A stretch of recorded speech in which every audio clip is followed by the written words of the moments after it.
여러분 잘 오셨습니다. 반갑습니다. 우리 앞뒤 옆분들과 샬롬으로 인사해 볼까요? 샬롬, 샬롬. 잘 오셨습니다. 오늘은 마틴 루터의 종교개혁 506주년과 또 오늘은 영혼 구원 예배, 그리고 오늘은 특별히 대한민국 교회가 연대하여서 큰 기도회를 드리는 뜻깊은 날입니다. 오늘 하나님 앞에 나온 우리 모두는 오늘 설교 제목처럼 광야에서 외치는 자의 소리가 되는 축복을 누리시기를 축원합니다.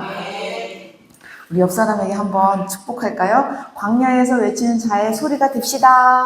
광야에서 외치는 자의 소리가 됩시다. 한 분에게 더 축복하겠습니다. 시작. 광야에서 외치는 자의 소리가 됩시다. 제가 지난주에 이제 예배 끝나고 이제 인사하고 있었는데요. 유정이가 밝게 웃으면서 기쁜 소식을 전해주었어요. 우리 유정이가 그렇지 않아도 1학기도 풀 장학생인데 2학기도 성적 장학금을 받아서 얼마나 감사한데, 아니 무슨 대학교에서 우수 상장까지 받았다라는 거예요. 와, 저는요 대학교에서 상장 준 거 처음 봤어요. 네. 감사해요, 선생님. 네. 저 대학교에서 상장 받은 거 처음 봤어요. 그래서 얼마나 더 감사한지 신기했어요. 세나는 계속 까투합이었는데 상장 받았었는지 모르겠어요. 그쵸? 진짜 신기했어요. 그래서 우리 유정이가 제가 바라기는 대학교 졸업할 때까지 영원인 풀 장학생으로 졸업하기를 축복합니다. 네. 벌써 조짐이 보여요. 그쵸? 그리고 장학금 얘기가 나와서 제가 좀 말씀을 드릴 필요가 있어서 말씀을 드립니다. 네. 제가 지난 봄에 갑자기 강동대학교를 가게 됐잖아요. 이제 간호학과에 들어갔는데 첫 번째 학비는 생으로 다 냈어요. 와, 상록이랑 둘이서 합하니까 거의 900만 원이 다 되는 거예요. 책값까지 하니까요. 물론 제 학비는 저희 오빠가 바로 지불해줘서 감사하게 이렇게 갚았는데, 상록이 학비는 아직까지도 쩔쩔매면서 갚고 있는 중이에요. 그래서 이제 2학기가 되면서 제가 덜컥 겁이 나는 거예요. 왜냐면 오빠가 계속 대줄 수는 없잖아요. 또 조카가 이번에 또 대학원에 들어갔기 때문에 오빠도 그럴 형편이 아니었기 때문에 2학기에 등록해야 되나 말아야 되나 막 이 걱정이 되죠. 당연히. 그런데 정말 너무나 감사하게 2학기에는요 국가 장학금이 나온 거예요. 상무랑 저랑. 네. 그래서 둘이 합쳐도 200만 원이 안 되는 거예요. 근데 이제 거기다가 학교에서요 둘이 다니니까 또 무슨 장학금이요? 가족 장학금을 또 주네요. 그래서 그게 20%나 주는 거예요. 그래서 둘이 대학을 다니는데 한 학기에 둘이서 120만 원 정도 나왔어요. 와, 감사하죠. 네. 강인혜 권사님 혹시 하선이가 지금 학원 다니잖아요. 그렇죠? 학교 끝나고 학원 바로 가잖아요. 그럼 한 달에 학원비가 얼마인가요? 제가 몰라가지고. 그쵸? 그러면은 6개월이면 얼마예요? 20만 원 치면 책값까지 하면은 6개월이면은 20만 원씩 하면 120만 원 정도 되잖아요. 그렇죠? 그러면은 상록이랑 저랑 학비가 120만 원인 거예요. 그러니까 뭐죠? 하선이 학비랑 학원비랑 대학생 2명이 학교 다니는데 비용이 똑같아요. 네, 지금 그러고 있는 거예요. 그래서 얼마나 감사한지. 야, 대한민국이 정말 이렇게 잘 살게 됐구나. 우리나라가 이렇게 잘 사는 나라가 됐구나. 언제. 옛날에 어르신들은요 아들 학비 되려고 소 팔았단 말이에요. 땅 팔았단 말이에요. 그쵸, 권사님?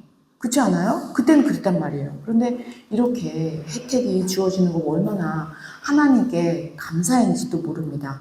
또 우리 성도님들이 얼마나 마음 써주시고 얼마나 마음 써주셨어요. 또 기도해 주시고 응원해 주심도 진심으로 감사드립니다. 주님이 하셨습니다. 네, 너무나 감사합니다. 존귀하신 여러분, 우리 지난주에요 누가복음 3장의 기록을 보면서요 누가가 역사적으로, 정말 정치적으로, 종교적으로 정말 잘 기록했구나 우리 살펴봤어요. 그렇죠? 2000년 전에 예수님 당시에 전 세계의 역사는 어느 나라가 장악했다 그랬죠? 그렇죠. 로마가 장악을 했죠. 그래서요, 누가는요, 이 유대를 장악했던 이 로마 황제의 이름을 먼저 땅 앞에다가 세웠어요. 그렇죠? 그리고 권력이 센 사람들의 순서로 쫙 이름을 나열했던 것을 볼 수가 있었어요. 우리가 지난주에. 그래서 3장 1절을 다시 한번 읽어볼 건데요. 당시 실제적 상황을 굉장히 이렇게 깔끔하게 정리한 것을 볼 수가 있습니다. 우리가 이제는 3장 1절을 읽어도 은혜가 된다. 그렇죠? 우리 지난주에 다 해석을 다 들었기 때문에요. 한번 읽어볼게요. 3장 1절 시작. 이외로 황제가 통치하니 15대 고로 본디오 빌라도가 유대의 총독으로 헤롯이 갈릴리의 분봉왕으로 그 동생 빌립이 이드로와 브라도니 지방의 분봉왕으로 루사니아가 아빌레네의 분봉왕으로. 제가 지난주에 설명해 드린 걸 상황을 읽고 읽으니까 어떠세요? 훨씬 성경이 잘 읽어지시죠? 굉장히 중요한 부분이었단 말이에요. 그러니까 유대는 로마의 속국이었는데 실제적으로 정치는 어느 가문이 장악하고 있어요? 네? 감사합니다. 헤롯 가문이 실제적으로는 장악하고 있는 거죠. 그리고 누가는요, 이렇게 정치만 얘기한 게 아니다.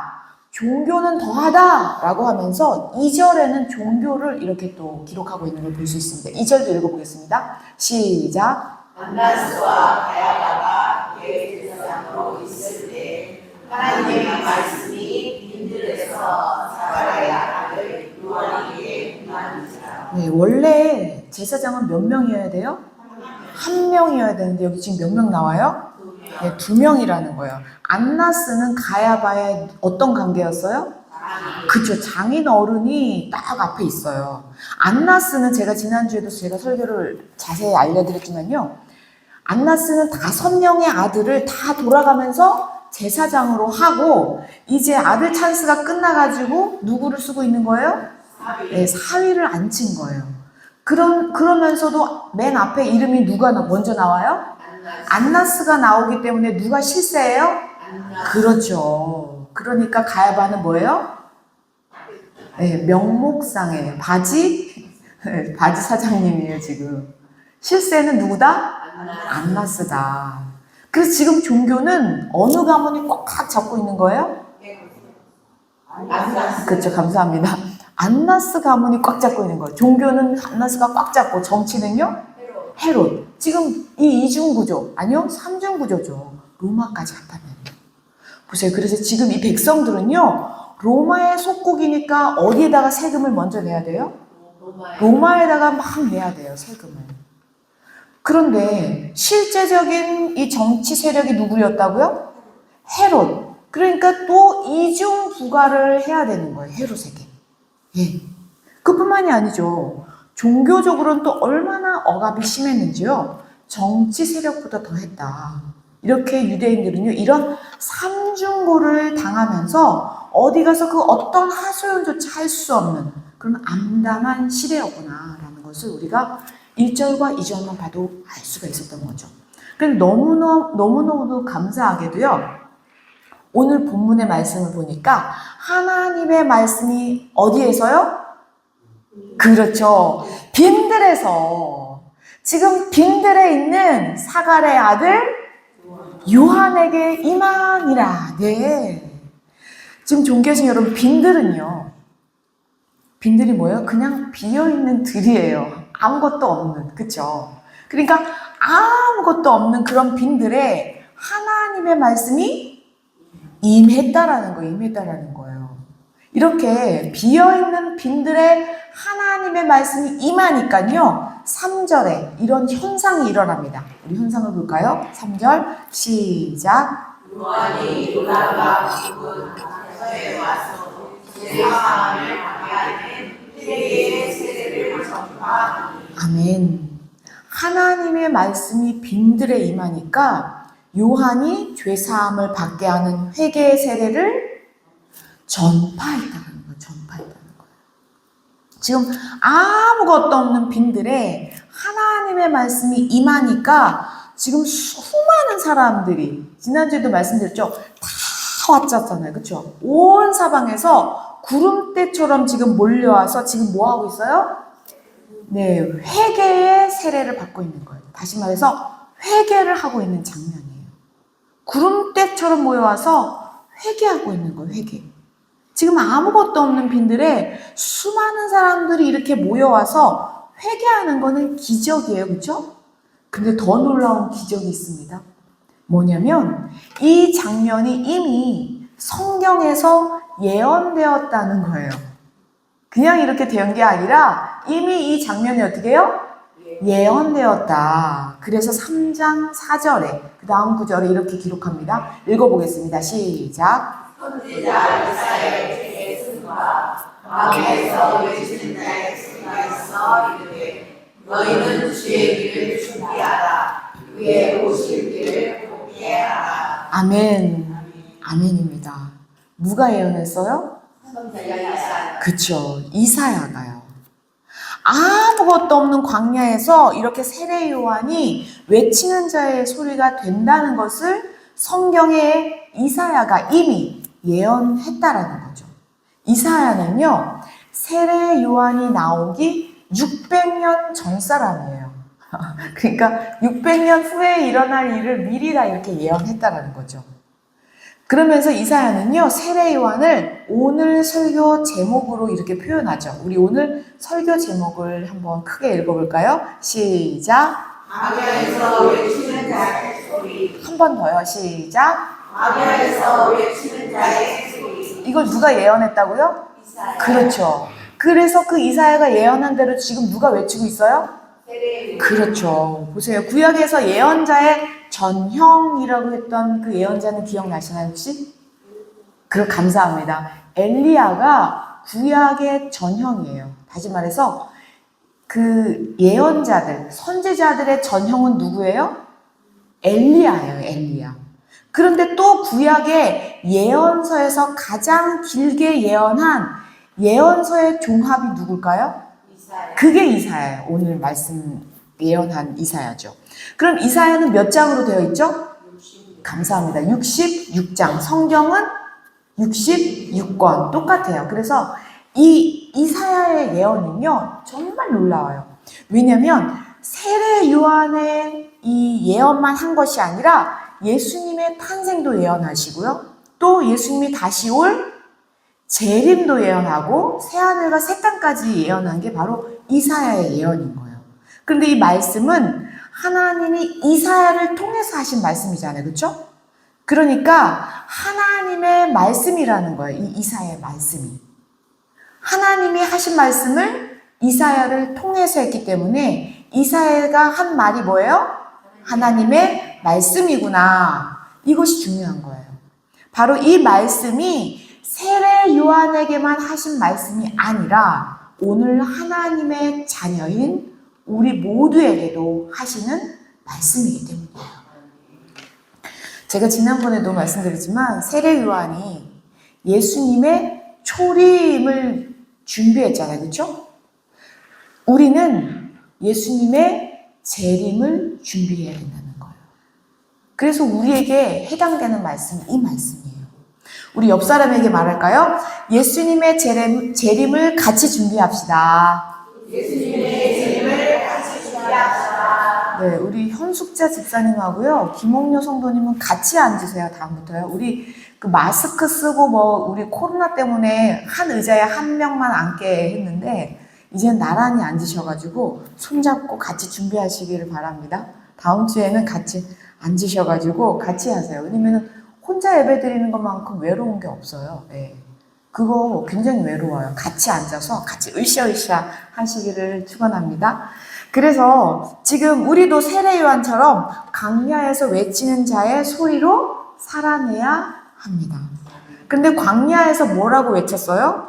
너희는 주의 길을 준비하라. 그의 오실 길을 곧게 하라. 이렇게 준비했다는 거예요. 아멘이에요. 존귀하신 여러분, 바로 이거예요. 하나님의 자녀인 우리 모두는요, 오늘을 이렇게 살아야 하는 거예요.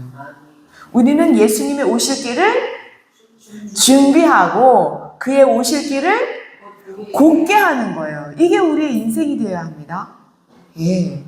존귀하신 여러분, 드디어 오늘 10월 27일, 그쵸? 오늘 아까도 말씀드렸지만, 종교개혁 506주년도 굉장히 중요하고, 또 영혼구원 예배도 중요한데요. 특별히 오늘은 차별금지법에 항거를 하여서 전국에 있는 교회들이 다 일어나서, 함께 모여서 큰 기도회를 하는 그 기도회의 날입니다.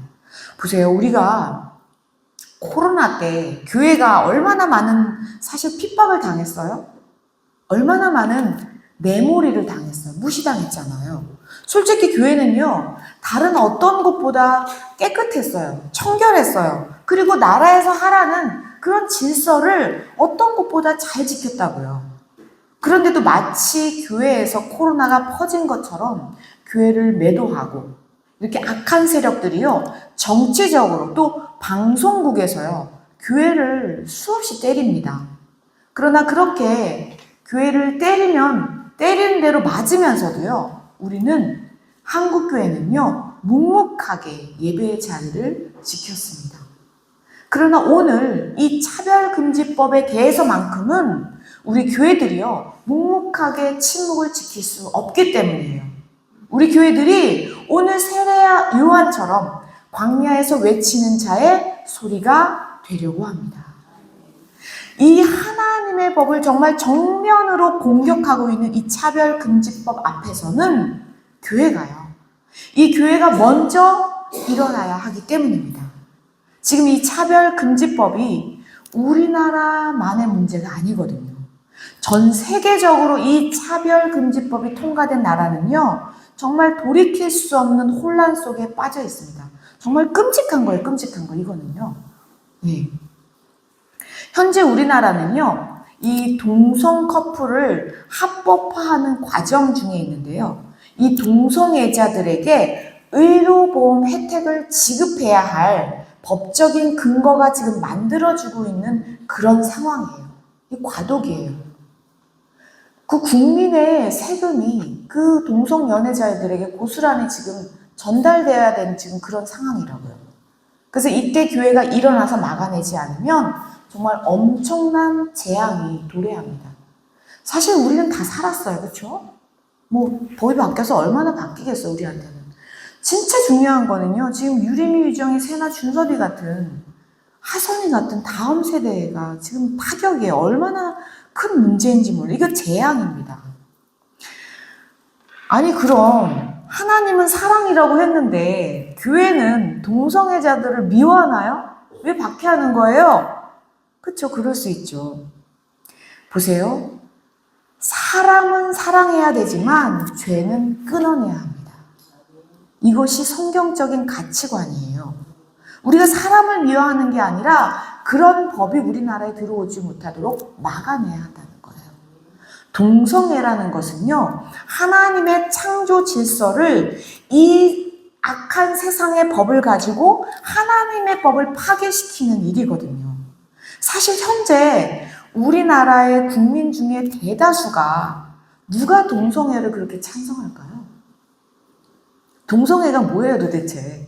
예?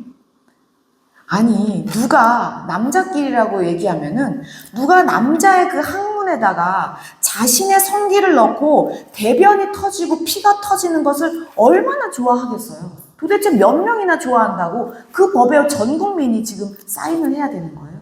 그 법을 왜 따라야 되는 거예요 도대체? 사실 현재 우리나라 국민 중 다수는 원하지 않아요. 그렇기 때문에 이 차별금지법은요, 오히려 이것을 원하지도 않는, 정말 생각지도 않는 이 끔찍한 법에 대해서 국민 대다수의 자유를 오히려 억압하게 되는 역차별이라는 거예요, 이 법은. 지금 이 동성애는요, 이 법 중에 아주 빙산의 일각을 얘기한 것 뿐이에요. 더럽고 끔찍한 법이 그 뒤에 얼마나 묶여 있는지 우리가 몰라서 그럴 뿐인 거죠. 저희 교회도 오늘 예배가 끝나는 대로 바로 출발을 하려고 하는데요. 아유, 저는 아무래도 가려고 했지만 못 갈 것 같아요. 그럴 수 있어요. 괜찮아요. 못 가시는 분들은 걱정하지 마시고요. 각자 집에서요.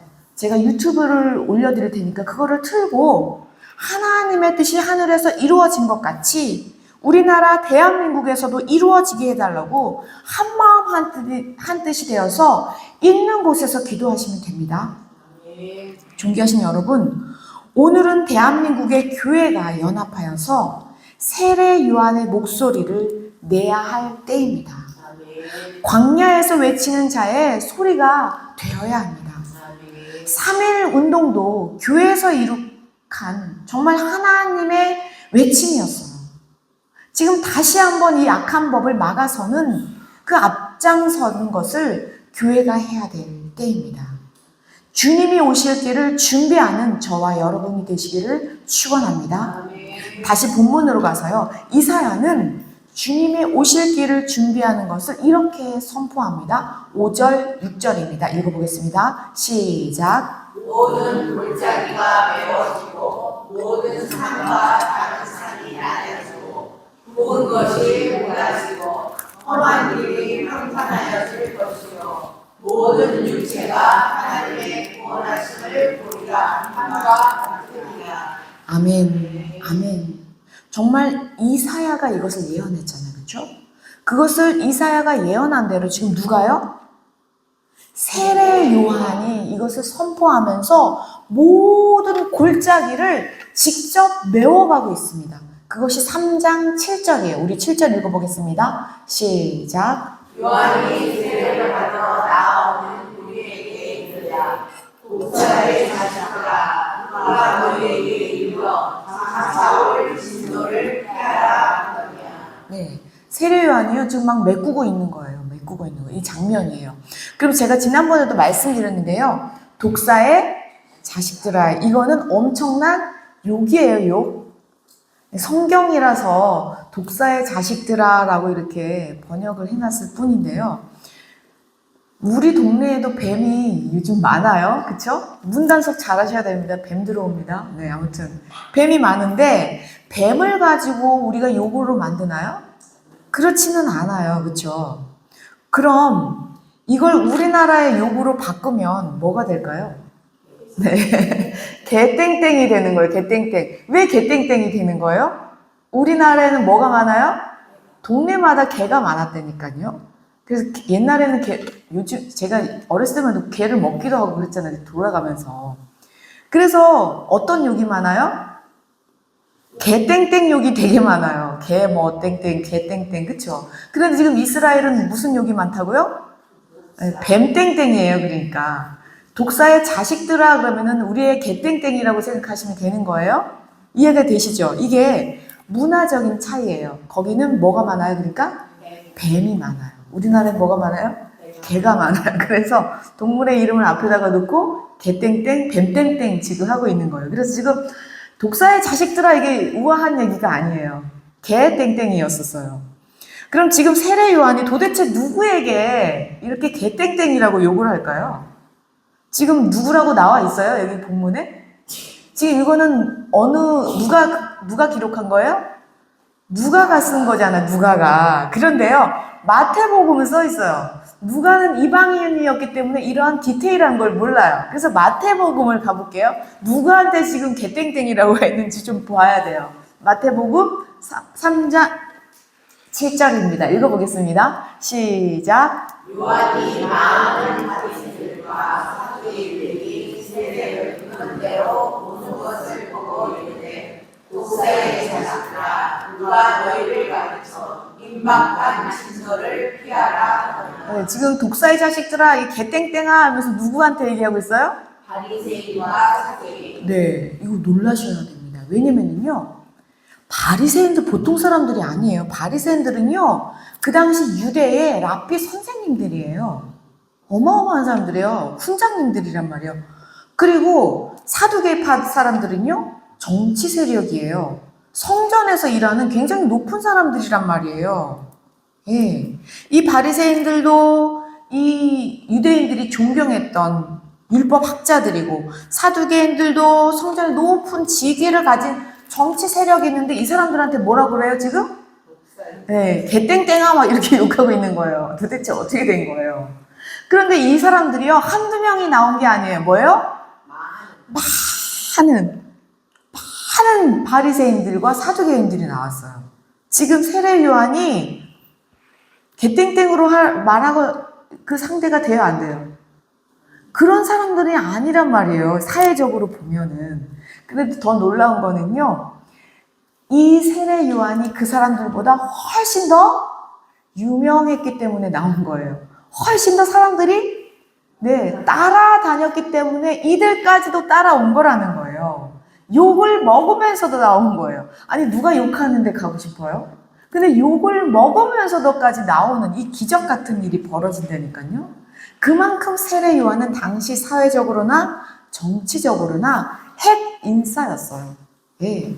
이럴 때 세례 요한은요, 그들에게 회개에 합당한 열매를 맺으라고 이제 다시 본문, 다시 누가복음으로 와서요, 8절과 9절입니다. 이 두 장으로 되어 있기 때문에 또 읽어보겠습니다. 시작. 그러므로 회개하여 합당한 열매를 맺고 속으로 아브라함이 우리 조상이라 말하지 말라. 내가 너희에게 이르노니 하나님이 등이 이 돌들로도 아브라함의 자손이 되게 하시리라.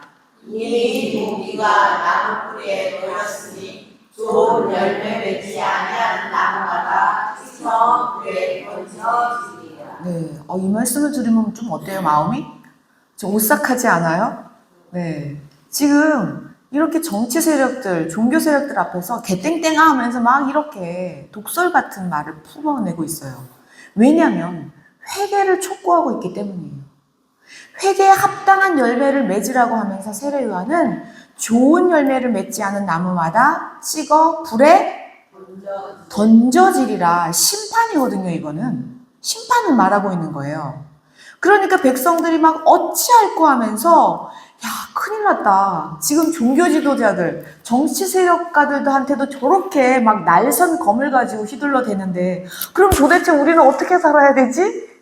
백성들이 벌벌벌 떠는 거죠. 그러면서 세례 요한을 찾아와서 도대체 그럼 우리는 어떻게 살아야 합니까? 이렇게 질문합니다. 그러자 세례 요한은 또 정답을 알려줍니다. 10절과 11절입니다. 읽어보겠습니다. 시작. 우리가 물어 이르되 그러면 우리가 무엇을 하리까? 대답하여 이르되 옷 두 벌 입는 자는 옷 없는 자에게 나눠줄 것이요 먹을 것이 있는 자도 그렇게 할 것이니라 하고. 아멘. 지금 앞에서는 정치 지도자, 그쵸?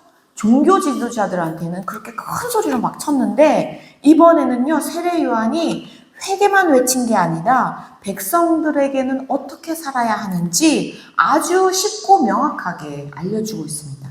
그러니까 세례 요한은요, 백성들에게 어디 멀리 가서 큰 일을 해라 이러지 않았어요. 그냥 내가 있는 곳에서 내가 도울 수 있는 사람들을 도와주라. 사랑하라는 거죠. 사랑하라는 거예요. 이 말씀은 오늘 우리에게도 적용합니다. 적용되는 말씀이에요. 내가 있는 곳에서 내가 도울 수 있는 사람들을 돌아보아야 합니다. 옆 사람에게 말할까요? 무슨 일이 있으면 저에게 연락하세요. 한 번 더 다른 분에게 말합니다. 시작.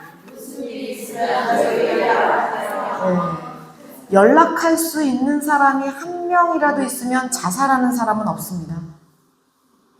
아시죠? 자살할 때 누군가에게 전화한다고 해요. 많은 사람들이. 그동안 고마웠어. 연락한다는 거예요. 그럴 때 정말 그 한 사람이 되어주면 그 한 생을 살리는 거 아니에요? 네. 나한테 연락하는 사람들이 많다. 기뻐하십시오. 네. 서로 돌아보아서 주님의 복된 열매를 맺는 저와 여러분 되시기를 축원합니다. 보세요. 지금 당시 유대인에게서는요, 죄인들의 대표가 두 부류가 있었다고 그랬죠. 여자의 대표는 누구였어요? 창녀였어요. 감사해요, 집사님. 그럼 남자 유대인의 대표는 누구였어요? 그렇죠. 세리였단 말이에요. 이번에는요, 세리들이 모여가지고 집단으로 나타납니다. 세리들이 또 세례 요한을 찾아와서 그럼 우리는 어떻게 삽니까? 그러자 이 세리들에게도요, 이 세례 요한이 정확하게 이렇게 정답을 말해줍니다. 12절, 13절입니다. 시작. 세리들로 세례를 받아야 할 것과 같았는데 선생님은 우리는 무엇을 하리까 하매 이르되 부과된 것 외에는 거두지 말라. 아멘. 그러니까 당시 세리들이 얼마나 많이 폭리를 취했는지 그냥 이 한마디에 알 수 있죠. 또 세리들이 얼마나 수가 많았는지 알 수 있어요. 왜요? 지금 세금 내야 할 상대가 너무나 많기 때문에 세리들이 굉장히 많았던 거예요. 상인들만큼 많았던 거예요. 예. 그런데요, 우리는 이 세리들을 보면서 그래, 이 세리가 얼마나 많은 사람들에게 이렇게 폭리를 취했겠어? 아주 많이 거두어서 자기 배를 이렇게 불렸구나. 이렇게 지금 우리 생각하고 읽어요. 그쵸? 그래서 이렇게 생각해요. 나와는 아무 상관이 없구나. 그쵸? 존귀하신 여러분. 그런데 우리가 하나님 앞에 세리라는 거예요. 내가 세리라고요? 보세요. 우리는 이 모든 것이 하나님께로부터 왔다고 고백해요. 그쵸? 그런데 정말 그렇게 사나요? 입술로는 하나님이 주셨어요. 이러면서 그렇게 사냐고요, 정말. 모든 것이 하나님의 것이라고 말하면서도 진짜 하나님의 것을 떼먹고 살지 않냐 이거예요. 그리고 그 세리가 다른 사람이 아니라 저예요, 저. 우리는 얼마나 하나님 앞에서 정말 심령으로 정직한 11조를 하고 있나요? 그런데 이 성경에 나오는 세리들은 잘못됐다고 우리는 생각하면서도 이 세리들이 자복하고 회개하고 나오는 것을 우리가 성경으로 지금 읽으면서도 내가 하나님 앞에 자복하고 회개해야 하는 내가 내 자신이 세리라는 것을 우리는 생각지 못합니다. 정작 하나님의 것을 나도 모르게 당연하게 떼어먹고 있어요. 그러면서도 성경의 세리는 나와 아무 상관이 없다라고 성경의 세리로만 그냥 읽어버립니다. 존귀하신 여러분, 내가 얼마나 하나님의 것인데도 불구하고 내 것이라고 착각하고 살고 있는지 모릅니다. 모르고 하고 있어요, 모르고. 그리고 얼마나 떼어먹고 살고 있는지 오늘 이 말씀에 비추어서 회개에 합당한 열매를 맺으시기를 축원합니다. 지금 세례 요한은요, 하나님 앞에 세리인 저희들에게 회개에 합당한 열매를 맺으라고 촉구하고 있는 거예요. 이게 높은 산을 메꾸고 골짜기를 평탄케 하는 길이에요. 하나님 앞에 나가는 길이에요. 하나님의 말씀으로 받으시기를 축원합니다. 지난 금요일에 지금 이틀 전이죠. 어떤 권사님이 저에게 전화를 하셨어요. 저희 교회 권사님은 아니시고요. 이제 저희 선교사님 편지를 보고 2주 전에 그 권사님 정말 최선을 다해가지고 200만 원을 그 우물 헌금을 하라고 이렇게 선교사님께 보내셨거든요. 얼마나 감사하죠. 그것만 해도 너무 감사하죠. 그런데 이 권사님이요, 그 200만 원을 헌금하신 다음에요, 기도를 하는데 막 이런 생각이 들었다는 거예요. 아니 200만 원어치만 우물을 파다가 그러면은 우물을 안 팔 건가? 이 생각이 들었는데 이게 떠나지를 않았다는 거예요.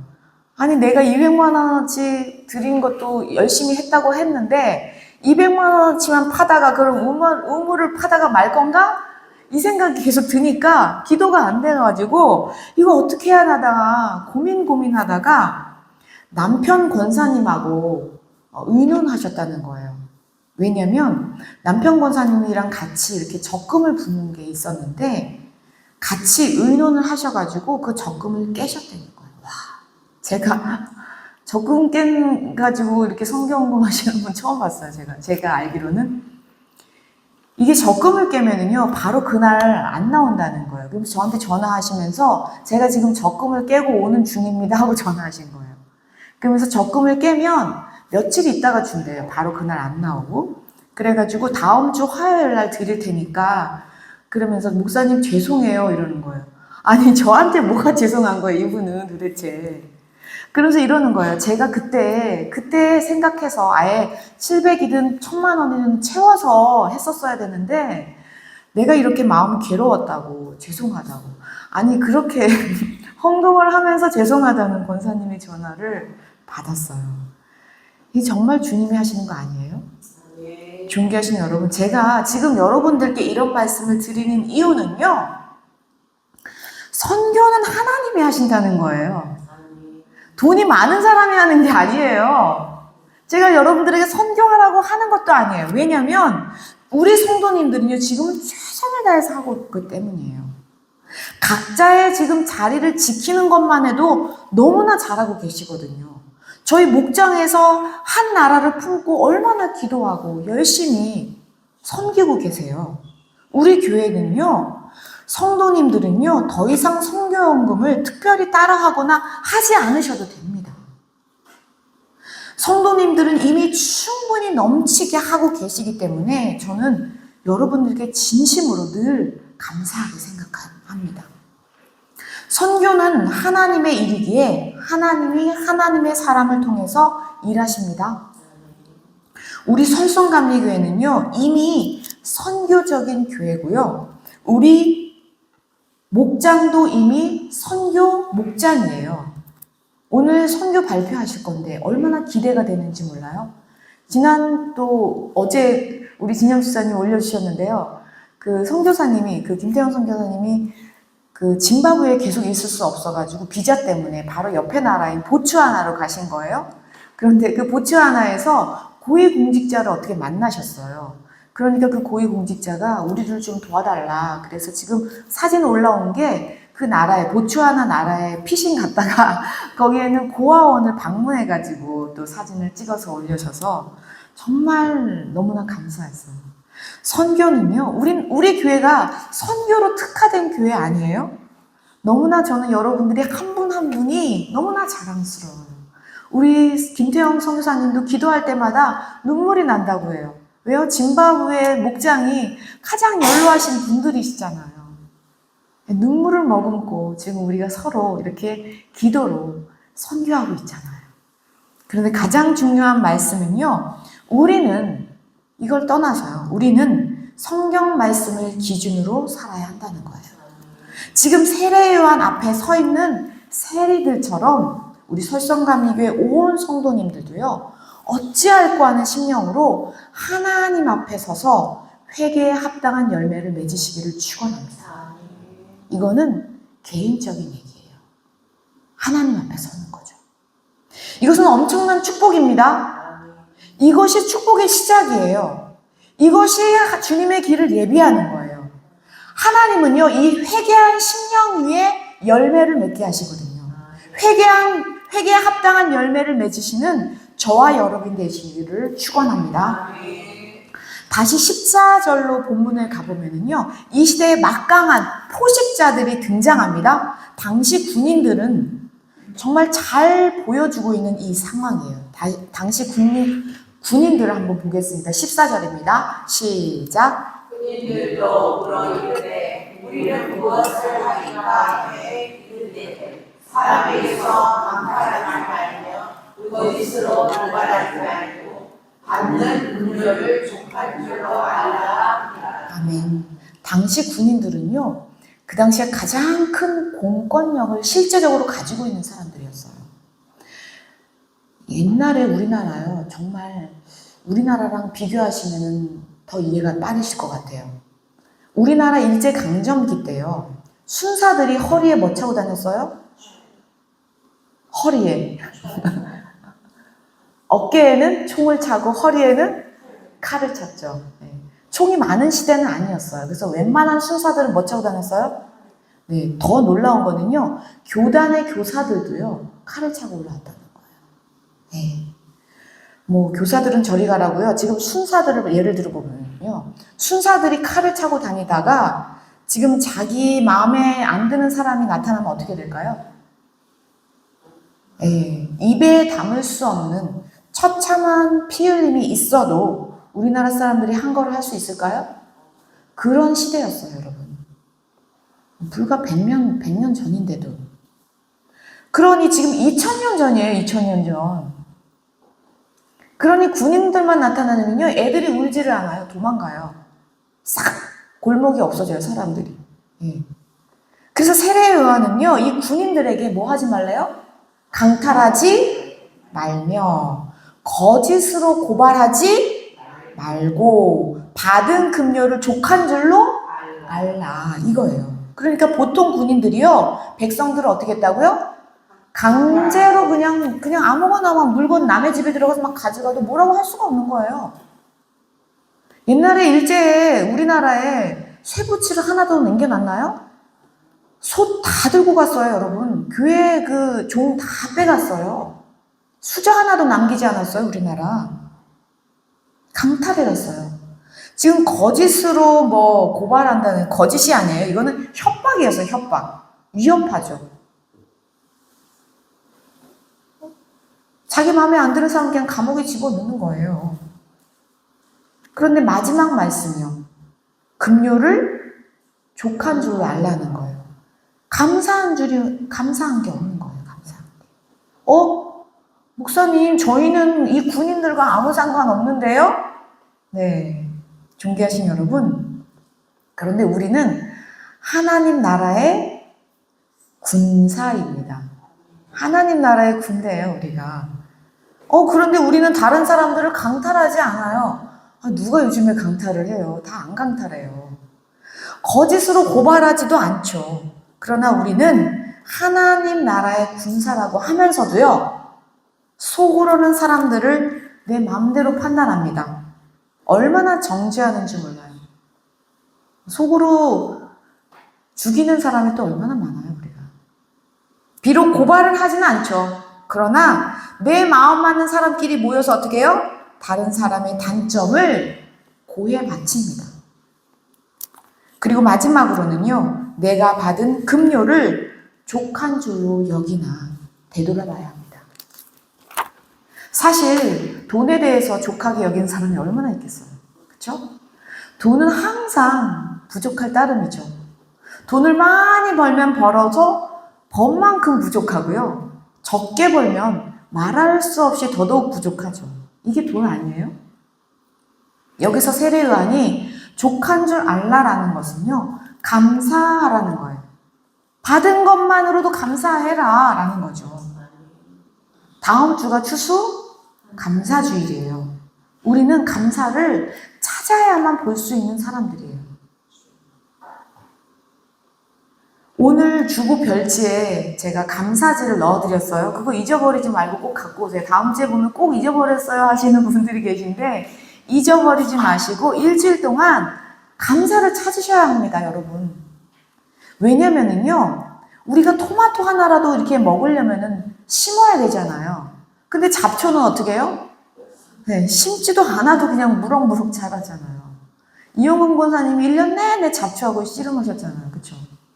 농사 짓는 분들은 다 잡초랑 씨름해요. 감사는 심어야 되고요. 찾아야 되고요. 갖고 와야지 자랍니다. 그렇지 않으면 잡초에 묻혀요. 감사는 금방 쉽게 잊어버려요. 우리가 감사를 찾지 않으면요, 불만이라는 잡초가 우리를 우거지게 합니다. 그냥 정글이 됩니다. 이 불만이. 감사할 게 얼마나 많은데 우리는 불만으로 살아간다는 거예요. 불만에 쉽게 빠지는 쇳덩어리라는 거예요. 이렇게 세례요한은요, 회개를 촉구하면서 우리들에게 어떻게 살아야 하는지 정확하게 일러주니까 사람들은요, 세례요한을 누구라고 생각해요? 그쵸? 세례요한이 그리스도 아닌가? 그 당시에는 메시아 사상이 팽배했었을 때란 말이에요. 언제 주님이 오시지? 기다렸는데, 이 세례요한이 진짜 예수님 같아. 그리스도 같아. 이렇게 얘기하자 세례요한은 또 정확하게 자기 자신을 이렇게 밝힙니다. 15절, 16절입니다.